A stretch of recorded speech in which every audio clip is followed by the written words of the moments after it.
Hey, what's up? A bit of a nice view of the studio. In today's video, I'm going to show you how to simplify a cityscape based on shapes, values, and colors. This is actually taken from a live stream I did, and a lot of people have asked me to squeeze them into a more comprehensive and understandable and digestible process. So this is what we're gonna do. I'm gonna show you a study I did of the scene, first in black and white, and then we're gonna expand it into color. So without further ado, let's get to it. So first off, and let me show you the study I did. This is of course taken from the live stream I did. Sorry about the video quality, I have re-recorded the audio. One thing to focus on here is look at the shapes. That's what we focus on when we do a monochromatic study. It's all about the values and the shapes and how they interact with one another. Luckily, this photo actually has great composition right out the gate. I didn't really need to change anything. I love, for example, if you look at the closest layer of buildings, how it interacts with that shadow on the mid area of buildings. I love that. That's the connection between the shadow and the orange. So I'm starting this painting with the first wash that is overarching. It's going to cover everything but the highlights, the very lightest highlights. Okay, I don't always start a painting this way. Sometimes I just choose a section and start with that. But with a cityscape, I find that it's better to simply cover the whole thing up, at least for starters. What this does is it organizes things for you. By the way, can you hear the birds chirping? Hopefully you can. It organizes things for you so that when it's time to paint the actual details and the light and shadow, it's easier for you to see. The one way I approach this is think in your mind like I do this almost like a robot. I'm going to cover everything but the highlights, which I'm very keenly aware of. It's the details in the background and the ground. The ground is a highlight. I'm going to cover everything but the highlights, and also a few details on the buildings are the highlights, right? And I'm going to use whatever color I feel like in terms of temperature. So I'm not aiming necessarily to imitate exactly what I see. To me, it's more about, is this warm? Is this cool? Is it close to me? Is it farther from me? Does it feel a little gray and kind of I want to send it to the back?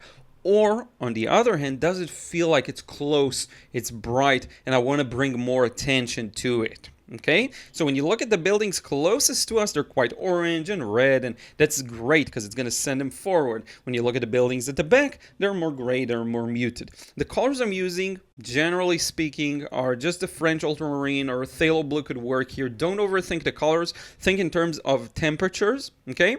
And you'll be set, and values, always values. So it's ultramarine, it's cadmium red light, which is this beautiful orange, and you're going to see it in just 1 second. I'm going to do some wet in wet here, and it's going to be beautiful. There we go, that orange, boom. Look at that, that looks awesome. And a bit of black, kind of, this is like neutral tint, doesn't matter. It's not neutral tint, I remember it's a different one, but it's practically the same. So these are my three tools, right? Blue for cool, orange for warm, and then black just to help me darken things up a little bit. Okay, now when I'm doing this wash, I'm still trying to make the most out of it. So I'm covering everything up, but then notice how I take a break. I pause. Look at the beautiful bead I have. I can pause for a few seconds and figure out whether I want to add some details. Now, why would I want to add some details now? And how does this work in harmony with the reference photo? And what do I want to simplify and what do I want to add? So basically, I want to add some details now wet in wet because it's an opportunity for me to add them and let them spread out a bit, be a little bit more loose and spread out. This is why most of the details I put right now were in the background, okay? But now, as I get to this shadow on the building, I'm going to start to cool things up a little bit. You see that beautiful cerulean blue, which I absolutely love. I've been using a bit of that as well, but mostly ultramarine. And that creates that contrast with the orange rooftop. That's investment for the future of the painting. It's going to make it look much, much better later on, you'll see, okay? But basically, same thing, covering everything up, top to bottom. Now look at what happens when I get to this corner that meets the corner of the building that's closer to us. My mind immediately thinks connections. I'm not going to waste this precious connection. So in a few moments, you'll see me connecting that to the wash. Before that, we can start indicating some of the shadows, okay? Now, here's the thing. When you look at a reference photo and you even squint your eyes or take a few steps back, that shadow meets the wall that's facing us. There's a wall and this group of buildings, and then there's a shadow on the ground. You can't really separate the two. Okay, which is why I'm starting to put these shadows wet and wet, because you can separate them. I wanted to already blend a bit, right? Everything I put now will be well blended. Now look at these long stretching shadows. You will notice some elements of the building cast a beautiful longer shadow. Now I exaggerated it, made some of them a little longer, but that helps us convey the direction of light and shadow, you see? And it's quite wet right now, so I can still work it wet and wet. But that helps us, again, convey that the light comes a bit from the right and back, okay? Now, I exaggerated it a bit more to the right, but that still works the same way. Now, it's time to start putting in the shadows. Now, why should I do that now instead of waiting for the paint to dry? Because I still want it to be quite loose. And because it's wet, it's spreading out a bit and it stays a little more blended. Now you have to learn the technique of doing wet and wet, and it's not easy to get it the timing right. That's something you have to practice. Okay, now look at what I'm doing. As I told you, I'm combining, I'm connecting, I'm letting these two washes touch. I did leave a small gap for a highlight, but you see how they flow together? That kind of a thing, while it may seem not that important, it actually will be a strong factor later on and responsible for this looking like one piece that has this sense of one scene, not a split scene that has multiple elements in it that could be cut out into different paintings. It's going to feel very much connected. Every time you connect two shapes while they're still wet and let them merge together, you immediately go ahead and incorporate that shape into the existing shape, okay? And you make it feel like a one big thing. And that's really important. You're going to see. For the shadows on these buildings that are closer to us, and look at me go with that strong red just to make the closest rooftop a little stronger, because it is quite red-orange. For the shadow on the front of these houses, I'm going to put blue, and I'm going to let them touch. Why? Because I want to keep that flow again together. Now, why do I go with blue? A couple of reasons you'll see in just 1 second when I put it. I'm going with blue basically to make this feel out of the focal area, so a little more muted and kind of bluish. There we go. And because it's away from the rooftop, so it really conveys to the viewer, even though there isn't a strong value difference, there is a temperature difference, and that can be very beneficial. Already you can kind of read this as rooftops, okay? And one thing I learned over the last 2 years or so is to use temperature for the purpose of contrast and not just rely on values. Funny enough, and by the way, here's a reminder for you, if you can like the video, subscribe, and hit the bell button for notifications. If you still haven't, that's going to let you know once I go live, and a bunch of fun stuff when I post, so be sure to do that. But the thing is, if you can, you don't have to go too dark, okay? And if you're scared of the paint not flowing and having a hard time doing an even wash, you don't have to go super duper dark. You can keep a painting quite light and flowy and fun, but you do have to utilize other means to create the sense you want. So if you're after depth, you're going to have to use different types of shapes and different types of colors and temperatures to convey this is far away, this is close. Okay? Now look at what I'm doing here. I'm going back and adding a bit more darkness to the rooftops, and then I did all of that pretty much wet and wet with a few gaps left between the roofs to convey. These white gaps between the roofs aren't there in the reference photo, right? But I put them there because I think it looks beautiful. I think it really conveys the gaps between them, even though it's very subtle in the reference photo. Life is often much more nuanced and much more boring in a way, and it's our job as painters to see the opportunity of exaggerating things, making things more interesting than reality, right? I love when people say that a painting of mine is more interesting than the photo reference, right? Because that's the goal of painting, to be better than the subject matter, or at least be different enough for it to be interesting. Now this blue is a little too strong, so I'll probably mute it down in just 1 second, though I'm not sure. I think I do. I'm going to do this. Now there's this corner of a building there. I actually like to put it there because I don't want this section on the left to be fully open. I want there to be something to frame the white shape of the ground. Because remember, the ground right now is pretty light. It's going to be paper white all the way. I'm putting in some of those details. This is kind of, I'm jumping forward. Sometimes I like to do that. I'll establish a few of these shapes. Now look at how just dropping a vertical line and then a diagonal line, boom, it reads as people, as power lines, as street light. That's all you need. The human eye can tell. And it can be a very fun exercise to just paint a bunch of these, trust me. give it a try.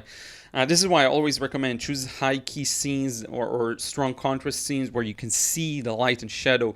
It's hit directly by the sun. Okay, next up is our wash for the details. Okay, so we're gonna start rendering out the details. Now here, I'm gonna do a lot of editing. So far, our work process was quite robotic. Cover everything that isn't a highlight, push some of the shadows you want to blend and keep the rest kind of the same, right? And choose a temperature. Do you go with gray? Do you go with cool? Do you go with warm? That's pretty much everything we did. Right now, we're using light and shadow to bring out the details. And you're going to see how I do this. You're going to see the things I should have done differently, the things I would have wanted to change, and we'll all learn from my successes and mistakes, okay? So I love starting with an element that's high because watercolor flows top to bottom. My paper is at an angle.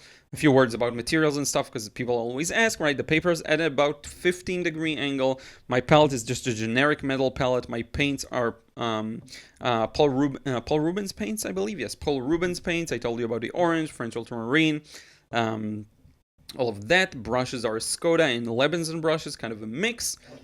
And that's pretty much it. So the paper is at an angle, easier to start top to bottom. Now look at what I'm doing here. I am still, that's Ruth, sorry about that. Okay, I'm still unifying shapes together. I'm still tying them together. That's a very important thing. Because just like whenever you paint a split shape, a shape that's split from the rest, you immediately tell the viewer, look at this. This is standalone. This is here. You need to look at that. Now, I don't want them to specifically look at this small rooftop or the bottom of that tower. I want them to see the whole picture, and I'll later on decide what turns into a focal point by adding some darks, adding some details, okay? For now, however, I'm looking for that connectivity, okay? Now, let me give you a few pointers on mixing, and that's something I don't always do, but I see this all the time. There's a tendency for people to be very timid when mixing paint. What do I mean by that? Mixing too small of an amount, using only the edge of the brush to mix on the palette, literally in the pans. I'm going to film a video on this because it's really important, that whole idea of timid mixing. It's really important. So using the tip of the brush, not soaking enough of the paint, not letting the paint absorb all the way to the base of the brush, and generally working with small quantities of paint. I'm finding that this is very counterproductive. What you want to do is mix too big of a quantity, because you can always play around with it. If you need a different color, you can always feed it with different paints and play around with it, okay? I can make that orange mix blue in seconds. I'm just going to add more blue and more blue and more. It's going to be fine, okay? I can mute it down, I can add black, whatever. You can do so much with it.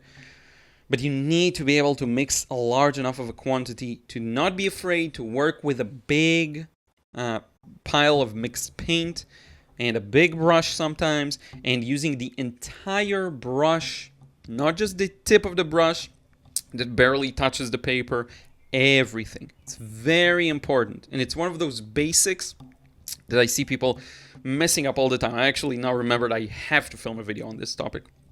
I see this all the time. Now, one more thing I see is dabbing. People have a tendency to, when doing a large wash, dab. So when they paint this orange rooftop, they'll go with the brush right and left. I can show you, but you will get it in that video. I'm going to talk about this, like best practices. Just put the shape down. Just put it down with one brush stroke, and then put the one next to it with one brush stroke. You can still use multiple brush marks, but make every brush mark individual, like fill an area with it. Have it play a role instead of scrubbing the brush against the paper. That's just not beneficial. Even now when I'm supposedly doing this, no, I'm still very clear in the shape I'm painting, okay?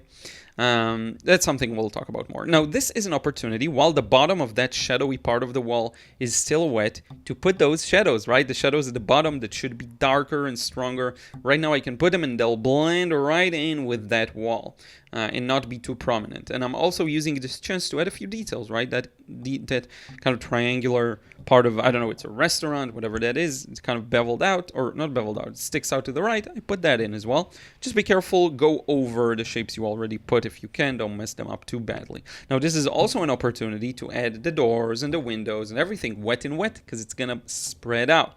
Now again, timing is everything when it comes to wet in wet. So right now maybe it's too soon, so I'm gonna wait a little before I add all those small details, right? That's I have plenty of videos on it. I'll be sure to maybe try and link something that's super relevant here. 15:13. I'm looking at the time to know when to put the link. But yeah, we're going to talk about wet and wet there. So you really want to master that timing and study that technique in isolation and then apply it to paintings.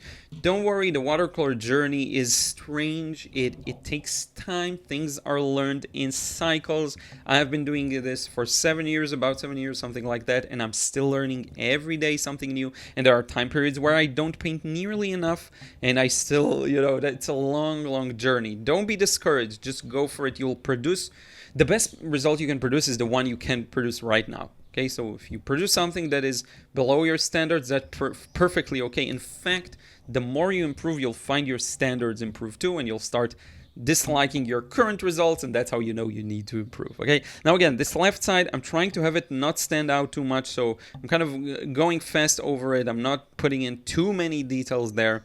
It's just a shadow that frames the building to the left. Okay. What else was there? Was another interesting point there. A couple of things.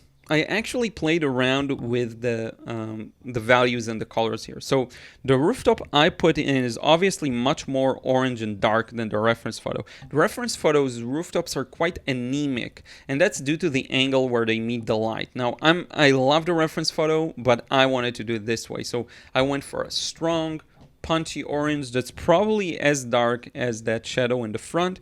Now look at what I did with the shadow. Because the roof is a little orange, I made the shadow a little blue. Neutral, but still quite blue. Okay? And that tells the viewer this is an interesting point to look at. In fact, you can still see the blue from underneath where I put it earlier, where I put that beautiful cerulean blue, also by Daniel Smith, if I'm not mistaken. Cerulean blues are a little dangerous because they harden a lot, like on the palette, and they take a lot of work to reawaken. Just something to have in mind. Now look at the rooftops in the front. So that's an interesting kind of discussion while I'm putting in those windows wet and wet. The rooftops in the front, I actually like them, and I think they're close to done. I'm not going to add big shadows like I am for this area that I'm working on right now.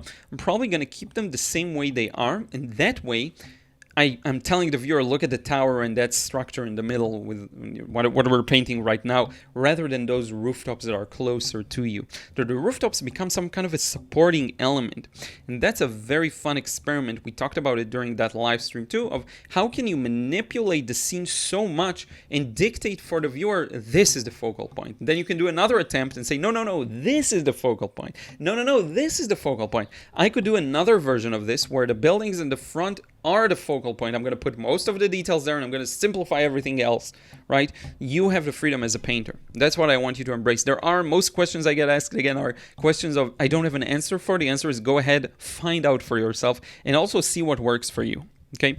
Now, in this stage of the painting is where I'm starting to veer off of my plan, from my plan, without noticing. It's very gentle, but I'm starting to make a few mistakes. So what do I mean by that? Right now I have a very established focal point, and that's great, this area here. Once I'm starting to add these darks, it's actually starting to hurt the impression of the building that's closer to us, and then I make another mistake of darkening the background more, where I shouldn't have done that. I should have gone much, much lighter, as you'll see in a few seconds. But in any case, yeah, so now I'm putting in all of those rooftops and little details that are basically impossible to paint each and every one of them. The art form is, how can I reduce this to the simpler elements?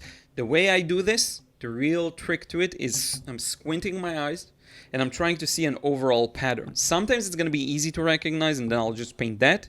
Sometimes it's going to be very hard to recognize. Sometimes you'll mess it up, but you can go back later with some opaque paint and bring it back out. Okay, so you actually don't have to worry too much about this. You just have to practice it. It's sort of doing. Try and paint it as you see it.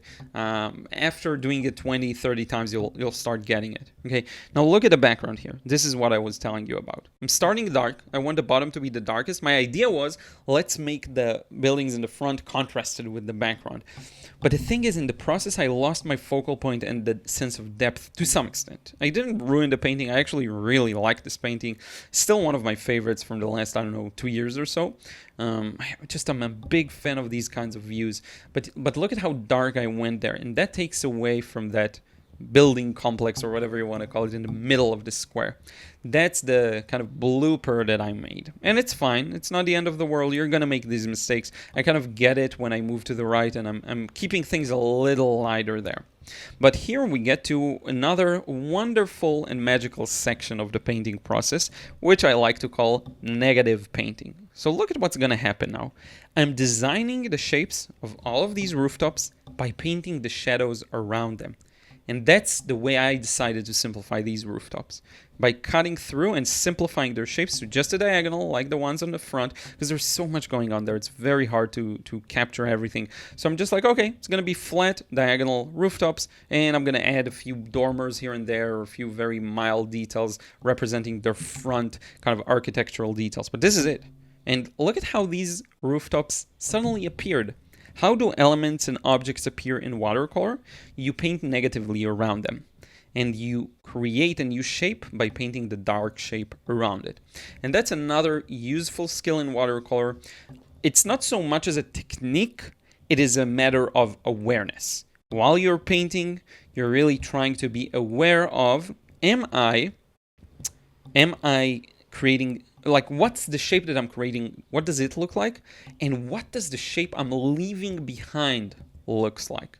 And these are two very important questions, and it'll take time. When I got started with really paying attention to negative shapes, I would be aware that I'm creating an awkward shape and one that doesn't work that well, and I would still do it because I'm so focused on the positive shape. And I would catch myself doing it right as I do it, and it would frustrate me.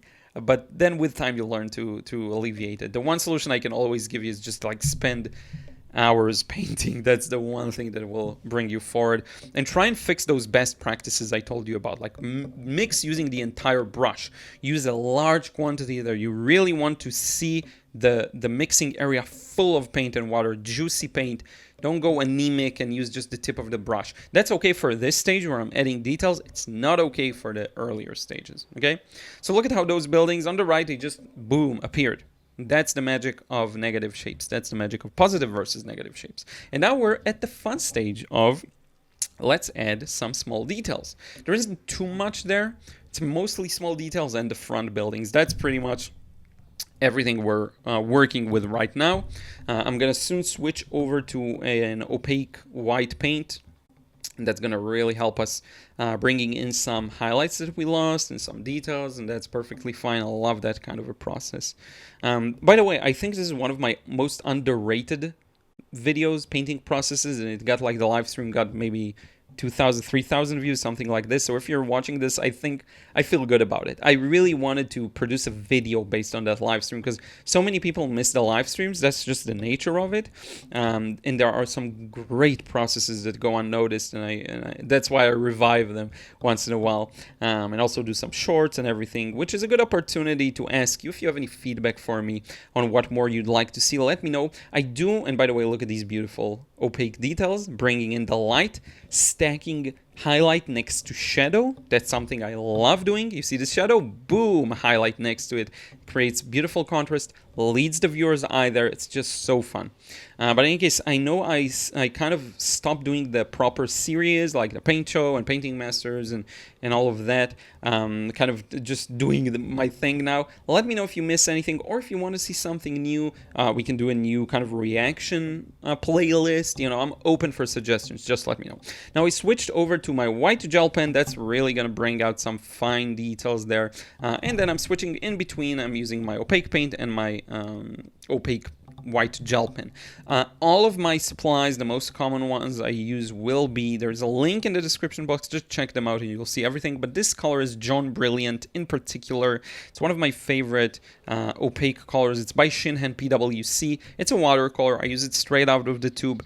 It's beautiful because it has a bit of warmth to it. I think it's similar to buff titanium, okay? It has a bit of warmth to it, so it lends itself really well to these scenes that are very sunlit. It feels much more natural than just like a Chinese white or very neutral white. Because neutral whites tend to end up looking a little cool sometimes in these scenes, so it's just a good suggestion.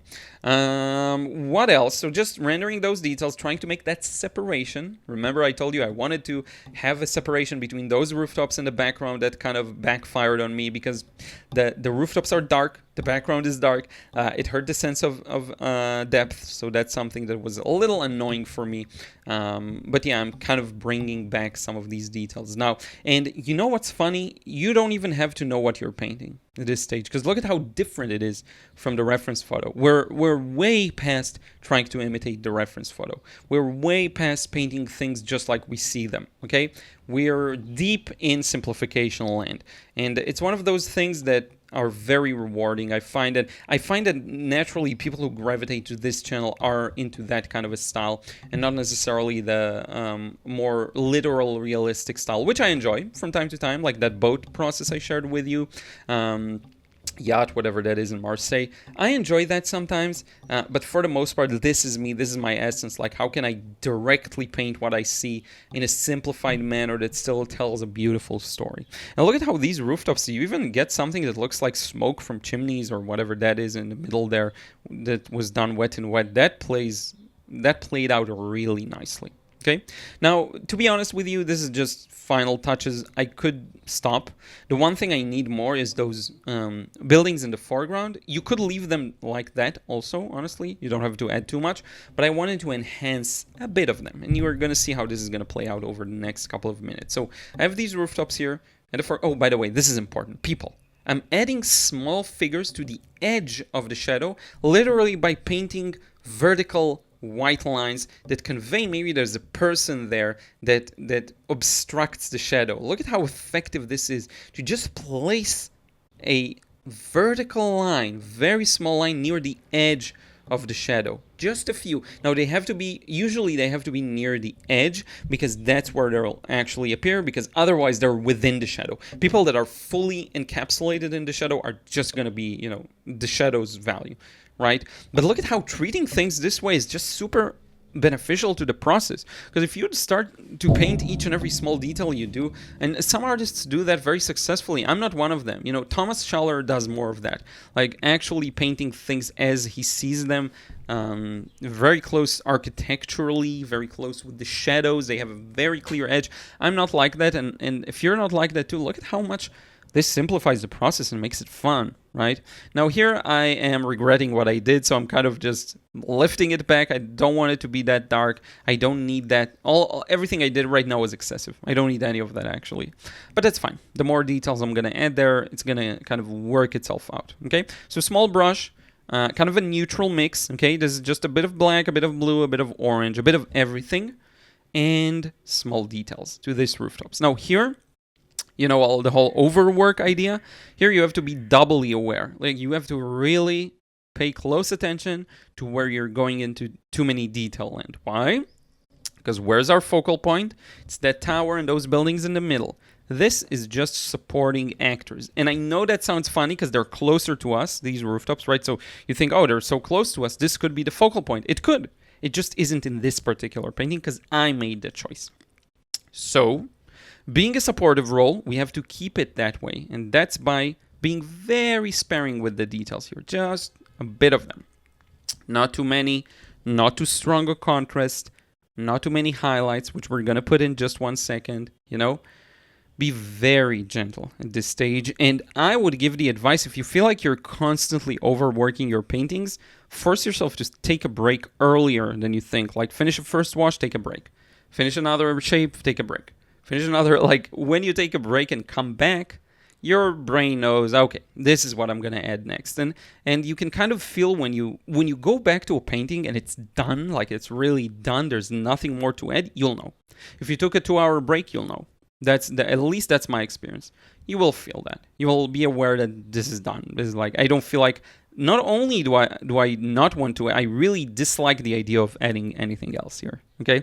Now I added a bit of a highlight to justify that shadow, to show there's a window that's beveled out or whatever. This could be many things, letting your imagination run wild, but this brings us really close to the end again. And look at how we didn't lose the balance. The focal point, the strongest contrast, the strongest temperatures, even I would argue, are still in the middle. And those houses on the right, or buildings on the right, play a beautiful supportive role there. They're still quite blended, which is good for us. They're not too literal, so they're still in the supportive role. The rooftops that are close are still in the supportive role. My one regret, quote unquote, is that dark to the top left corner. That's a little too strong. Now, when you look at a reference photo, and when you look at our result, look at how different they are. Right? But the composition and the shapes and the idea very clearly came from that reference photo, okay? And I'm going to remind you once again, if you can, drop a like, subscribe, hit the bell button for notifications as we conclude this video. The focal point is clear. We have the nice contrasts. Yes, it is very different from the reference photo, and that's the beauty of it. I find that the more I can improve my skill in doing these kinds of things, the more fun I have in the process, the more expressive I feel, the more unbound by the reference and free to express what I see that I become. And I hope you will be able to do the same. If you want to, be sure to check out my courses, which are linked in the description box below. If you want to learn how to paint like this, if you want to learn how to let go, enjoy the painting process, or paint more realistically, or draw, you'll find everything you need down there. Thank you so much for checking it out, and I will talk to you in the next vid real soon.